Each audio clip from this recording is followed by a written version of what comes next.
बिस्मिल्लाहिर्रहमानिर्रहीम। मेरे तमाम व्यूअर्स को अस्सलाम वालेकुम और उम्मीद करता हूँ आप सब खैरियत से होंगे। आज दूसरा लेक्चर मैं अपना रिकॉर्ड कर रहा हूँ और हमारे आज का जो टॉपिक है वो कमर्शियल ज्योग्राफ़ी की कोर्स आउटलाइन के हवाले से है। तो वीडियो देखने से पहले आप सबको मैं याद दिलाता चलूँ कि सब्सक्राइब करें और साथ में बेल आइकॉन दबाएं ताकि आपको वक्तन फ़वक्तन मेरी वीडियोस मिलती रहें। तो शुरू करते हैं। कमर्शियल ज्योग्राफ़ी के दो पार्ट्स हैं, दो सेक्शन हैं और पेपर में भी ऐसे ही आएगा, सीजी वर्ल्ड और सीजी पाकिस्तान के हवाले से। दो सेक्शन है, एक होगा सीजी वर्ल्ड और एक होगा सीजी पाकिस्तान, यानी कि कमर्शियल ज्योग्राफ़ी वर्ल्ड और कमर्शियल ज्योग्राफ़ी पाकिस्तान। तो सबसे पहले हम डिस्कस करते हैं कमर्शियल ज्योग्राफ़ी वर्ल्ड। इसमें दो पार्ट्स हैं। पार्ट 1 कमर्शियल एक्टिविटीज़ को डिस्कस करेंगे, यानी दुनिया में कहाँ कहाँ पे कौन कौन सी कमर्शियल एक्टिविटीज़ परफॉर्म की जाती हैं। कमर्शियल एक्टिविटीज़ में meaning and definitions of commercial activities, जो मुख्तलिफ़ ऑथर्स ने डेफिनेशंस दी हैं कमर्शियल एक्टिविटीज़ की, उसे हम डिस्कस करेंगे कि कमर्शियल एक्टिविटीज़ क्या होती हैं। दूसरा टॉपिक इसमें है difference between commercial activities and economic activities. इस टॉपिक को समझने के लिए पहले आपको कॉमर्स और इकोनॉमिक्स के दरमियान का डिफरेंस पता होगा, जो इंशाअल्लाह ताला अपने अगली वीडियोज़ में मैं डिस्कस करूँगा। और इसके दरमियान जो डिफरेंस है, बहुत मामूली से डिफरेंस है बीच में, और उस थिन लाइन को हम डिस्कस करेंगे इसमें। फिर है बेटा types of commercial activities. Commercial activities की 3 टाइप्स होती हैं, primary activities, secondary activities and tertiary activities. Primary activities मैं थोड़ा थोड़ा आप लोगों को ब्रीफ भी करता रहूँगा ताकि आपको अंदाज़ा हो कि हम किस तरह से स्टडी करेंगे इसमें।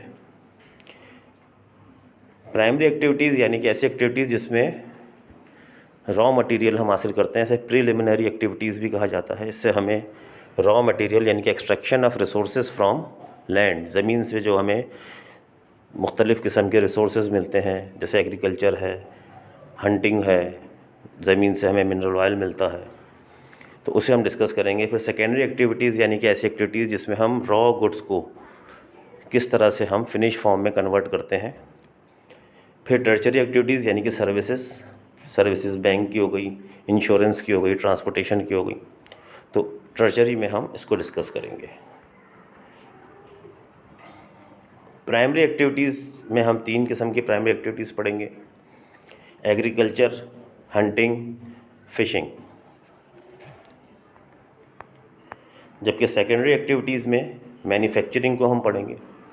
मैन्युफैक्चरिंग में कॉटन टेक्सटाइल है, आयरन एंड स्टील इंडस्ट्री है, और इसके अलावा एक और है जो यहाँ पे मिसिंग है, फर्टिलाइज़र्स, उसे भी हम डिस्कस करेंगे इस टॉपिक में।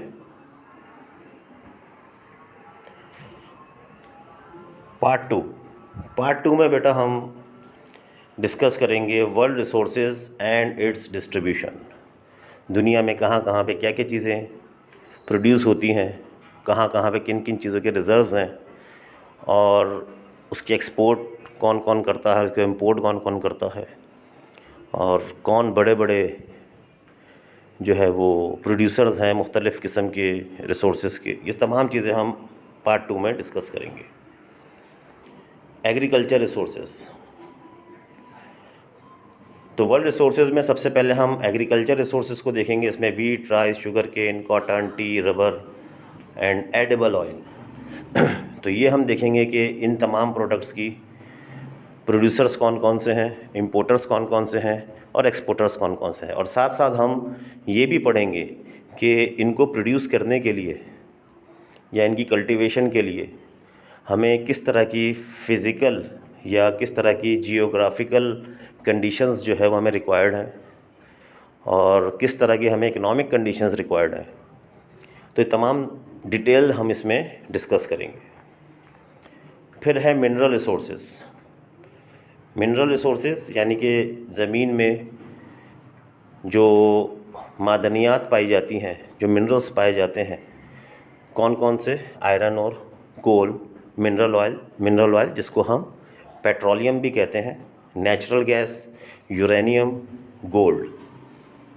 वैसे तो बहुत सारे मिनरल रिसोर्सेज हैं दुनिया में, लेकिन आपको ये 6 किस्म के मिनरल रिसोर्सेज पढ़ाए जाएंगे। फिर उसके बाद है ह्यूमन रिसोर्सेज। ह्यूमन रिसोर्सेज के अंदर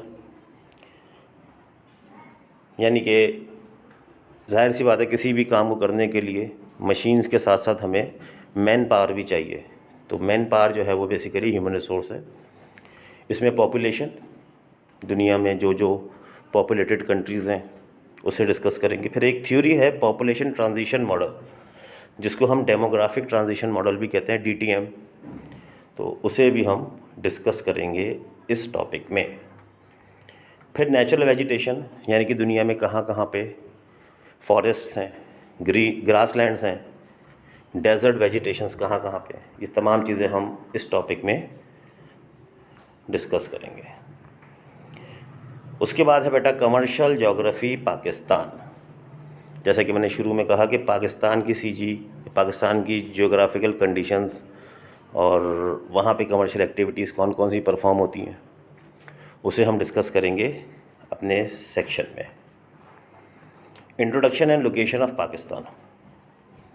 पाकिस्तान के बारे में पढ़ेंगे। हमने अब तक पाकिस्तान के बारे में बहुत सी नेगेटिव चीज़ें पढ़ी हैं, लेकिन इंशाल्लाह ताला मुझे उम्मीद है कि जब आप ये टॉपिक पढ़ेंगे, जब आप CG पाकिस्तान पढ़ेंगे, तो आपको खुशी भी होगी और अफसोस भी होगा और गुस्सा भी आएगा कि इतना रिच हमारा कंट्री है कि उसके बावजूद हम लोग इतनी जो है वो पसमानदा क्यों हैं, इतने लेस प्रिविलेज्ड क्यों हैं हम लोग।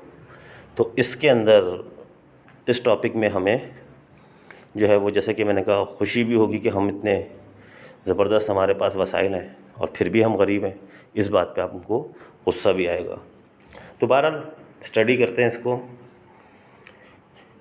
दूसरा टॉपिक जो इसमें है वो है फ़िज़िकल रीजन्स ऑफ पाकिस्तान, यानी कि पाकिस्तान में कहाँ कहाँ पे कौन कौन से फ़िज़िकल रिसोर्सेज पाए जाते हैं, जैसे mountains, Indus plain, deserts, plateaus, coastal areas, ये सब हमारे मुल्क में। और ये बता दूं बेटा आप लोगों को, मैं दुनिया में ऐसी बहुत सी कंट्रीज़ हैं जहाँ पे सिर्फ माउंटेन्स हैं, बहुत सी कंट्रीज़ हैं जहाँ पे सिर्फ प्लेन एरियाज़ हैं, बहुत सी कंट्रीज़ हैं जहाँ पे सिर्फ डेजर्ट्स हैं। लेकिन पाकिस्तान एक ऐसा मुल्क है कि जहाँ पे ये तमाम चीज़ें हैं, और ना सिर्फ हैं बल्कि भरपूर और फुल आबोताब से हैं। जैसे माउंटेन्स की अगर मैं बात करूँ तो दुनिया का दूसरा बड़ा जो पीक है, tallest peak, world second tallest peak, जिसको गॉडविन ऑस्टिन कहते हैं, यानी कि K2, वो पाकिस्तान में है, कराकोरम रेंज में है। फिर उसके बाद हिंदू कश रेंज है, तिरचमीर एक हमारी उसमें हिंदू कश रेंज में एक है जो दुनिया की 17th या 18th हाईएस्ट पीक है। फिर उसके बाद नांगा पर्वत है। तो हमारे मुल्क में बेटा ये तमाम चीज़ें, ये तमाम माउंटेन्स बड़े ज़बरदस्त हैं। कभी नॉर्दर्न एरियाज़ जाएँ आप तो आपको ये तमाम माउंटेन्स नज़र आएंगे। फिर इंडस प्लेन है, इंतहाई फर्टाइल, यहाँ पे तकरीबन हर किस्म की क्रॉप्स इंडस प्लेन में हम जो है वो कल्टीवेट करते हैं। फिर डेजर्ट्स हैं, थर डेज़र्ट दुनिया के चंद डेजर्ट्स में से है जो ग्रीन डेज़र्ट है। आपने सुना होगा हॉट डेज़र्ट, सुना होगा कोल्ड डेज़र्ट, सुना होगा, लेकिन ये ग्रीन डेज़र्ट है। और जैसे आजकल जो सीज़न चल रहा है मानसून का, इसमें ये पूरा ग्रीन हो जाता है, बहुत ही खूबसूरत नज़ारा पेश करता है। प्लेटूज़ हैं, ठीक है, प्लेटूज़ को भी डिस्कस करेंगे हम क्लास में। ऐसे माउंटेन्स जो ऊपर से प्लेन हो, तो ये भी हमारे मुल्क में पोटवार रीजन है पूरे, ये पूरा कोस्टल एरिया है जो कराची से लेके गवादर के साहिलों तक जाता है, गवादर के पोर्ट्स तक जाता है। तो ये कोस्टल एरिया हमारा जो तकरीबन 1000 से 1100 किलोमीटर पर ये एक्सटेंड करता है, तो इसे हम डिस्कस करेंगे। फिर है climatic reason of Pakistan. Pakistan में बेटा हर किस्म का क्लाइमेट पाया जाता है, और इस टॉपिक में हम ये पढ़ेंगे कहाँ कहाँ पे माउंटेनियस जो एरियाज़ हैं हमारे, वहाँ पे क्लाइमेट कैसा है, प्लेन एरियाज़ में कैसा है और प्लेटूज़ में कैसा है, कोस्टल एरियाज़ के में जो है वो किस तरह का क्लाइमेट है।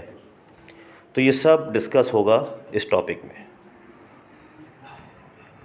फिर आ जाइए सॉइल्स ऑफ पाकिस्तान। पाकिस्तान में पाई जाने वाली मिट्टी, वतन की मिट्टी जिसको हम कहते हैं ना कि वतन की मिट्टी गवाह रहना। तो ये वतन की जो मिट्टी है ना हमारी, ये बहुत ज़रख़ेज़ है बेटा। इतनी ज़रख़ेज़ है कि आपकी सोच है, हमें वो चीज़ें दस्तयाब ही नहीं है, यहाँ पे अवेलेबल ही नहीं है जो इस मिट्टी से उगती हैं। सब एक्सपोर्ट हो जाता है। लेकिन बहरहाल दुनिया के बेहतरीन एलुवियल सॉइल पाकिस्तान में पाया जाता है जो इंतहाई फ़र्टाइल है, जो रिवर इंडस जो है हिमालय की पहाड़ों से जब ग्लेशियर पिघलते हैं तो वहाँ से मिनरल लेकर ये रिवर इंडस आते हैं और वो मिनरल पानी में मिल के जब हम उसको मिट्टी में मिलाते हैं, पानी देते हैं, तो बहुत ज़्यादा मज़ीद उसकी फर्टिलिटी में इजाफ़ा होता है। तो सॉइल्स ऑफ पाकिस्तान, इसमें टाइप्स पढ़ेंगे हम कौन कौन सी हैं। इरिगेशन सिस्टम ऑफ पाकिस्तान, जिसको हम उर्दू में कह सकते हैं पाकिस्तान के आबपाशी का निज़ाम या पाकिस्तान का नहरी निज़ाम। और ये सुन के भी आपको हैरत भी होगी और ख़ुशी भी होगी कि Pakistan has largest canal irrigation system in the world, which is state of the art, जो बहुत ज़बरदस्त पूरा जो अपर इंडस का एरिया है, ख़ासकर जो इंडस प्लेन बेसिकली दो हिस्सों में डिवाइड है, अपर इंडस और लोअर इंडस। जो अपर इंडस में ये सब फैला हुआ है और बहुत ही ज़बरदस्त है। ये 100 ईयर्स अगो इसे जो है वो कंस्ट्रक्ट किया था, जो गोरे यहाँ पे आए थे, अंग्रेज़ यहाँ पे आए थे, और ये स्टेट ऑफ द आर्ट है। और पूरी दुनिया में इतना बेहतरीन और इतना largest irrigation system, canal irrigation system नहीं है। तो ये हमारे लिए ब्लेसिंग है। इसके अलावा हमारे पास जो डैम्स हैं वो इसमें हम पढ़ेंगे। जो हमारा तरबेला डैम है, ये भी सुन के आपको हैरत और ख़ुशी होगी कि ये दुनिया का सबसे बड़ा डैम है। आप सोचेंगे हमारे पास तो पानी नहीं है, बिजली नहीं है। बहरहाल वो भी हकीकत है और ये भी हकीकत है कि ये हमारे पास तरबेला डैम जो है वो दुनिया का सबसे बड़ा डैम है। फिर है क्रॉप्स ऑफ पाकिस्तान।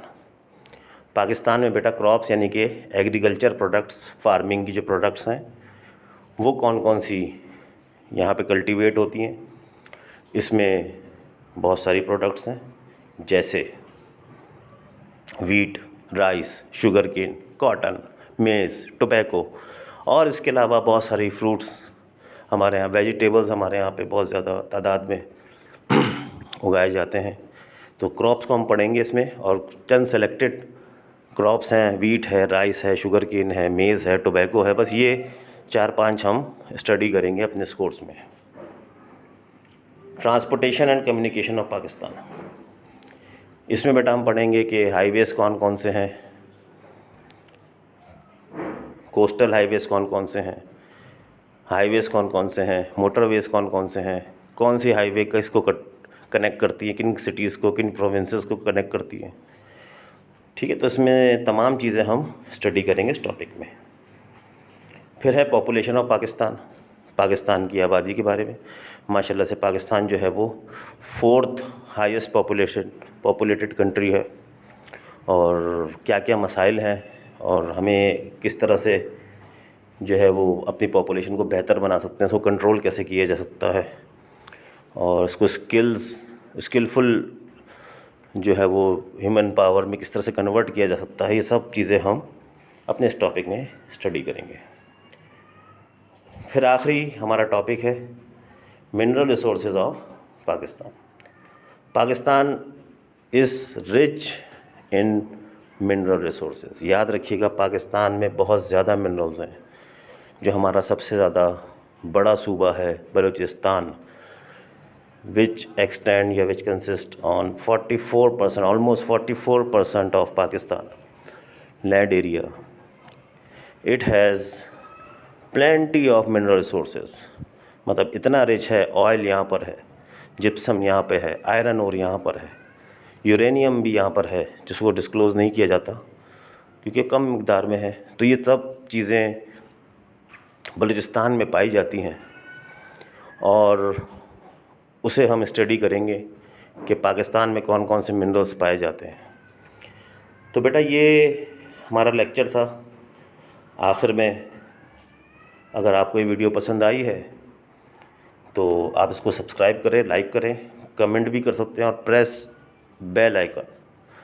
तो आप कमेंट भी करें, अपनी जो भी प्रॉब्लम है मुझसे डिस्कस करें और इंशाअल्लाह ताला हम इसी तरह से कनेक्टेड रहेंगे यूट्यूब के थ्रू। और आप जो है वो देखते रहिए और सीखते रहिए, काबिल बनिए, दुआओं में याद रखिएगा। अल्लाह हाफ़िज़।